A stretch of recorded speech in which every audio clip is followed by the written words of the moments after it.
March and April were the hottest or near hottest months on record across South Asia.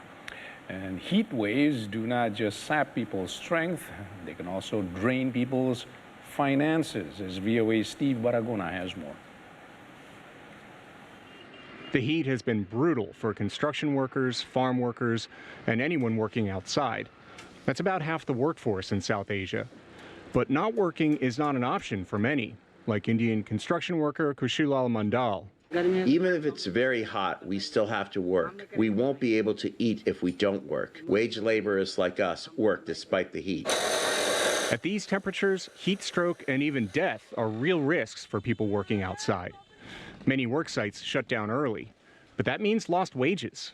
Hours lost to heat are on the rise worldwide.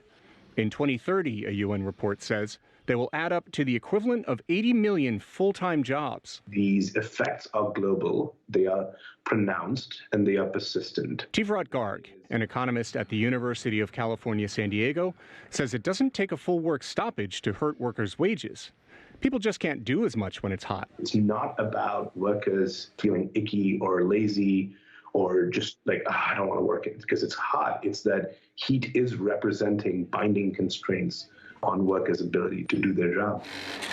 It's not just outdoor work that suffers in the heat, says World Bank economist Patrick Bearer. We think of manufacturing the thing that occurs inside. But inside doesn't mean protected from the heat. It doesn't mean air conditioned. He says heat affects workers even if they're not exerting themselves. It's harder for you to pay attention.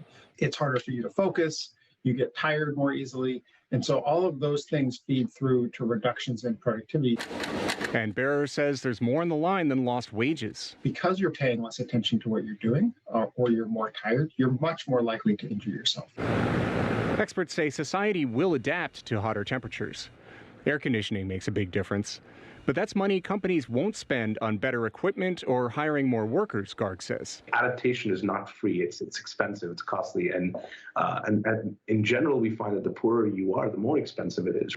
As the heat rises, Garg says countries will need social safety net programs to lessen the effects on poor people. When we think about climate investments, we're thinking about seawalls and we're thinking about green energy, and all of that's quite important. But it's also important to remember that social protection programs and safety nets are going to play a huge role for low and middle income populations.